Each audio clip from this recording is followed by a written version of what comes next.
So, you were born a Tyrannosaurus Rex. Your story begins in absolute, suffocating darkness. You're locked inside a cramped limestone capsule where the only thing you can hear is the hollow, rapid beating of your own tiny heart. An ancient instinct, honed by tens of millions of years of ruthless evolution, forces you to push with your weak neck and beat your head against this hard wall. The shell cracks with a crunch. For the first time, the hot, heavy air of the Cretaceous period, thick with the smell of rot and damp earth, rushes into your undeveloped lungs. You break your way out and tumble with a squeak into a massive, iron-smelling nest woven from mud and crushed ferns. Right next to you, with a sickening wet crunch, your brothers and sisters hatch from equally massive eggs. From the very first seconds of their lives, they are perfect, aggressive machines. They bite each other's tails, viciously fighting for the warmest spot under their mother's massive belly, their small, unblinking yellow eyes already burning with a primal bloodlust. You are brought into the world alongside them in this safe place, hidden from other predators, and right now, you are essentially 3 pounds of scaly, squeaking helplessness. Your skin has a pale, almost defenseless light green tint, contrasting sharply with the dark, swampy colors of your aggressive siblings. You are blind, clumsy, and covered in light fuzz. From the perspective of harsh biology, your birth is the launch of a flawlessly tuned program of death. All your genetics, the shape of your heavy skull, your incredible bone density, and every single chromosome are programmed for one single action: tearing apart the flesh of others. You grow quickly. After a couple of months, you are strong enough to explore the area around the nest. At this age, you are supposed to try the meat your mom brings for the first time. Your mother, a 7-ton mountain of solid muscle and pure fury, drops the torn carcass of a young hadrosaur in front of the nest with a dull thud. This is a crucial ritual, your ticket to the major leagues of the food chain. Your brothers and sisters rush at the food with piercing squeals. Their instincts work like a Swiss watch. They violently tear off chunks, swallowing them whole, their snouts instantly covered in fresh blood. But you stand on the sidelines. You take a timid step forward, approach the bloodied meat, inhale that sharp, nauseating smell of death, and a fatal system failure occurs in your perfect predatory brain. You are physically sickened by the sight of spilling guts and the absolute horror frozen in the victim's eyes. Your stomach clenches in a spasm. You look up.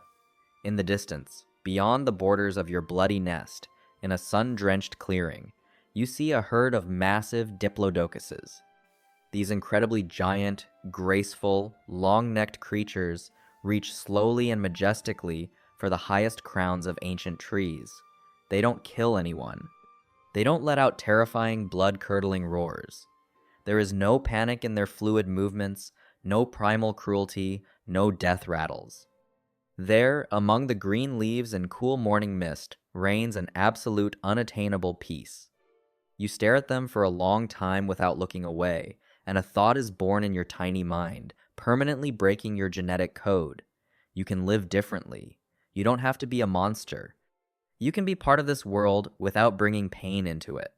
While your siblings master the specialization of silent and ruthless killers, honing their deadly bites on bones, you quietly trying not to draw attention back away. You turn away from the bloody feast and sneak up to a lone green bush covered in small red berries. Hesitantly, you bite off a branch. The sour, refreshing juice runs down your razor-sharp teeth, which nature designed exclusively for crushing other creatures' spines.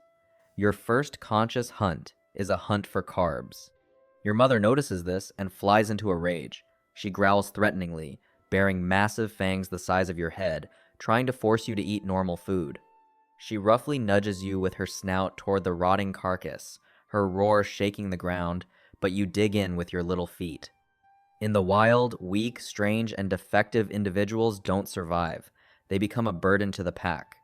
Realizing that you flat out refuse to play by the rules of this bloody game, she simply loses interest in you. At 6 months old, being entirely unready for independent life, you become an absolute outcast.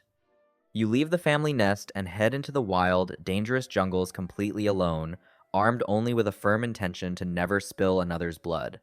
Beneath the thick, impenetrable crowns of giant ferns, you begin your new, unbearably difficult life. Time passes, you grow, and your size inevitably increases. Now you are a teenager, weighing over a ton. However, your conscious path as a vegetarian turns into daily, second-by-second sophisticated torture. Here lies the main, insurmountable problem of your new identity, cruel biomechanics. Nature didn't design a T-Rex to graze peacefully in a flower meadow. Your neck is too short, incredibly thick, and powerful to comfortably nibble grass from the ground. Every bend sends a sharp pain through a spine built to hold heavy prey, not to constantly stretch downward. Your legendary tiny front arms are absolutely catastrophically useless for gathering berries and fruits. You can't delicately pick a piece of fruit without crushing half the tree with your giant jaws. Your teeth are shaped like serrated bananas. They are made for a death grip and rough tearing, not for thoroughly grinding tough plant fibers. You are forced to swallow prickly branches and leaves whole, cutting up your own throat. But the scariest part is hidden inside your stomach. Your digestive tract is a short, incredibly aggressive acid pipe designed for the instant digestion of rotting meat and solid bone. You don't have the complex, multi-chambered stomach of true herbivores, where special bacteria slowly ferment fiber. To get even a pitiful minimum of the necessary calories from leaves, you have to eat 18 hours a day. You chew constantly, maniacally. And still, every second of your life, you feel a gnawing, maddening sense of primal hunger. Your body rapidly wastes away. Your ribs begin to jut out uglily through your once healthy light scales.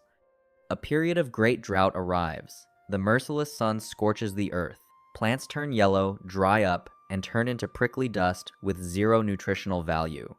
Herbivores migrate north in search of water, and you, completely weakened by constant malnutrition, stay behind because you have no strength for the long trek.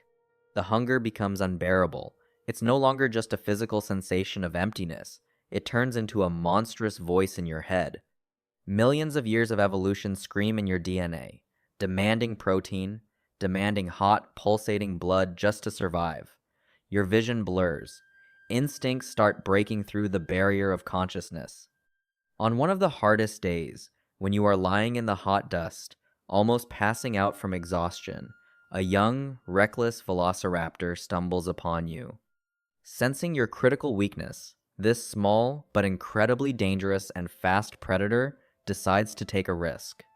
With a piercing screech, he lunges at you, sinking his sharp sickle claw deep into your thigh.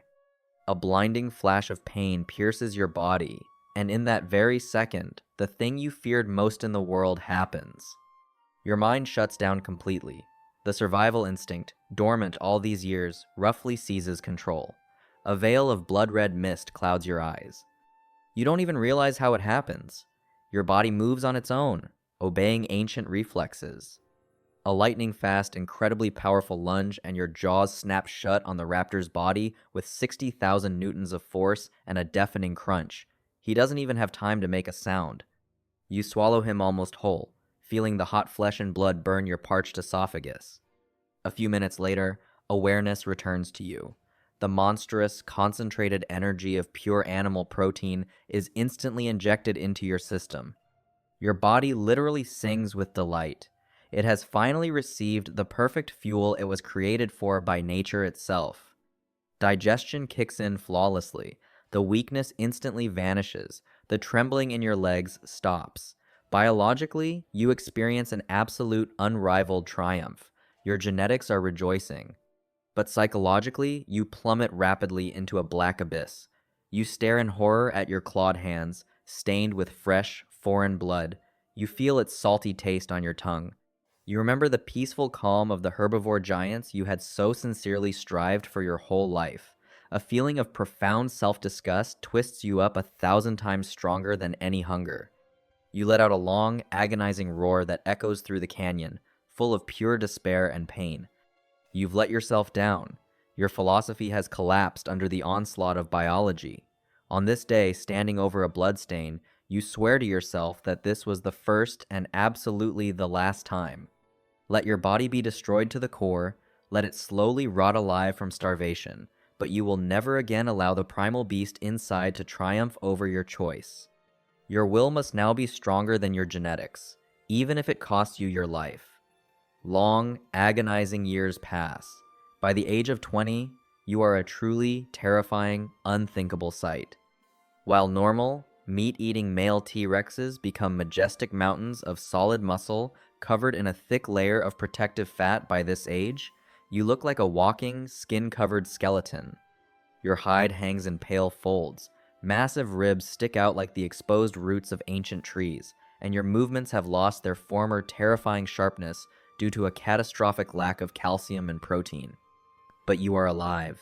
Only your unyielding, iron willpower keeps a faint spark of life burning inside you. In an endless search for plant food, you stumble upon a large herd of Triceratops. These are the multi-ton tanks of the Cretaceous period, perfectly equipped with deadly, spear-like horns and the thickest bone armor around their necks. Historically, you are death incarnate to them, their main natural enemy. When your massive, emaciated silhouette appears at the edge of the forest, panic instantly breaks out in the herd. The earth trembles from the stomping of their heavy feet. Powerful males roar and instinctively form a defensive circle, hiding the young in the center and preparing to impale you with their horns if you take another step. But you don't attack. You heavily lower yourself to the ground at a safe distance from them and begin to slowly, methodically chew on tough fern leaves. Day after day, month after month, you just stay nearby, following them like a shadow. Herbivores are creatures of simple instincts, but even they eventually begin to understand the unbelievable. This strange, frighteningly skinny T-Rex is not going to eat them. Moreover, your fearsome silhouette and residual predator scent reliably scare off other, smaller, and bolder carnivores, who don't dare approach the herd while you are around. Unexpectedly, even to yourself, you become their unspoken guardian, their personal alpha protector. In their calm, measured presence, you find that very harmony you dreamed of since your first day of life, looking at the diplodocuses. But cruel nature does not tolerate anomalies and weakness. One day, the silence of the peaceful forest is shattered by a roar that makes the blood run cold. A true, fully fledged alpha male of your species invades the herd's territory. He is a perfect, flawless killer, 9 tons of pure muscle, a mighty scarred snout, and absolute, ruthless confidence in his primal right to foreign flesh. He sees the defenseless Triceratops babies and prepares for a bloody massacre. The herbivores panic and huddle together, realizing someone is destined to die a painful death today.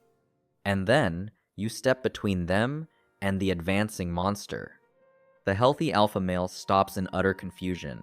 He looks in surprise at you, an exhausted, pathetic representative of his own kind, smelling of damp grass and near-death weakness. He lets out a low, vibrating warning growl, ordering you to get out of his way and not interfere with the hunt. But you don't budge. Your exceptional intellect, unclouded by bloodlust, allows you to assess the risks soberly. You know perfectly well that in a direct clash, he will bite through your neck in a couple of seconds.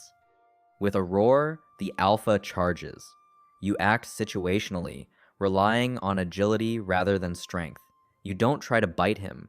You use your mass and a desperate readiness to die for your principles. When he makes a powerful lunge with his jaws, you dodge sharply and slam your entire bony body into his side. The impact echoes with a terrible crack from your own fragile ribs, but you knock him off balance. You rise to your full, towering height and unleash a deafening, primal roar, the roar of a creature with absolutely nothing to lose. You whip him across the face with your tail, kicking up clouds of choking dust, selflessly blocking his path to the herd, taking the heavy blows of his claws on your unprotected hide.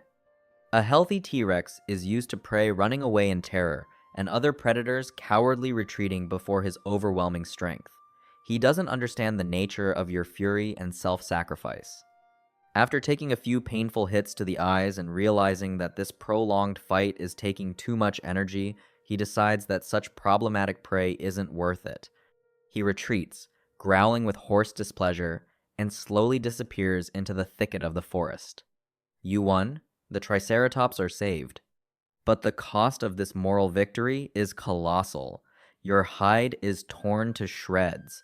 A deep, jagged bite wound gapes on your side. Your body, completely deprived of protein reserves for rapid tissue regeneration, won't be able to heal this damage. You drop heavily to the ground, gasping for air. You are bleeding out, experiencing wild physical pain, but in your exhausted soul, an absolute, unbreakable triumph reigns. You are not a monster, you are a protector. By the age of 30, a normal, fresh meat eating T-Rex is usually at the very peak of its physical power, but you are slowly dying. Your body, which you've abused and broken through 3 decades of the wrong diet, is finally starting to give out. The consequences of your conscious choice catch up to you one by one, like ruthless predators. Your joints, used to carrying a heavy mass, are worn down to the bone. Severe osteoporosis has developed your bones critically, lacked the calcium that other carnivores got from crunching foreign skeletons. Every movement you make is now accompanied by a dull, piercing pain. Your muscles have atrophied to the point where it takes immense effort just to lift your head off the ground. The wound you got in the heroic battle with the alpha male never fully closed. It left a deep, unhealing scar that constantly hurts and drains the last remnants of your life force. Your physical exhaustion has reached a critical, irreversible point. You can no longer chew tough leaves for 20 hours a day. Your jaws are too tired and weak.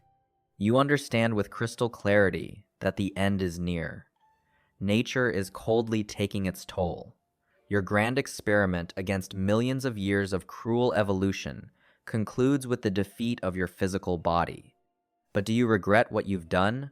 Lying in the cool shade of a giant fern, breathing heavily, you shift your gaze to the Triceratops herd grazing peacefully nearby. A new generation of babies has already grown up in their herd, ones who don't even know fear of your species and play calmly, carefree at your giant feet. You look at their serenity and clearly realize, no, you don't regret a single minute of your grueling, pain-filled life. You prove to yourself that consciousness, compassion, and personal choice can be stronger than any biology. You live this life not as a spineless slave to your bloodthirsty instincts, killing on the orders of blood chemistry, but as a free being who chose the hardest path of creation and protection.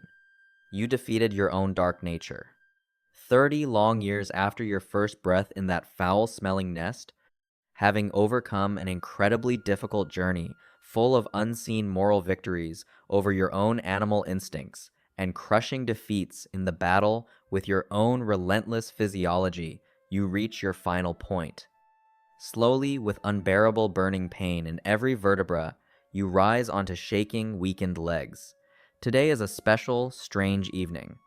The sky above the jungle is painted in incredibly bright, alarming crimson colors. Far, far away, cutting through the dense atmosphere of the Cretaceous period, a blinding, burning star appears. It falls rapidly, growing larger every second and lighting everything around with an ominous glare. You don't know that it's a massive meteorite that, in a few minutes, will strike the ocean, raise an ash cloud, and wipe your species off the face of the earth forever. As an animal, the concept of a global apocalypse is beyond your understanding. You only feel your own personal end. Your giant, exhausted body finally feels surprisingly at peace. The pain seems to fade into the background, giving way to a light, bright melancholy. You watch your last, incredibly beautiful sunset with tired eyes, and just like 30 years ago, when you were a tiny, squeaking lump with huge, frightened eyes standing before a rotting carcass in your mother's nest, you slowly turn your heavy head. Your blurred gaze glides across the clearing and stops on a single, surviving green bush growing right on the edge of the cliff. On its branches, they burn brightly. Your red berries. They were always your beacon, your quiet, daily rebellion against the cruelty of this world, your true freedom. Your lungs noisily take in the last hot air of this passing era. You take a heavy, slow step, then another, leaving far behind a world full of blood and primal fear, a world you refuse to accept. You embark on your new final journey, the path toward the red beacons.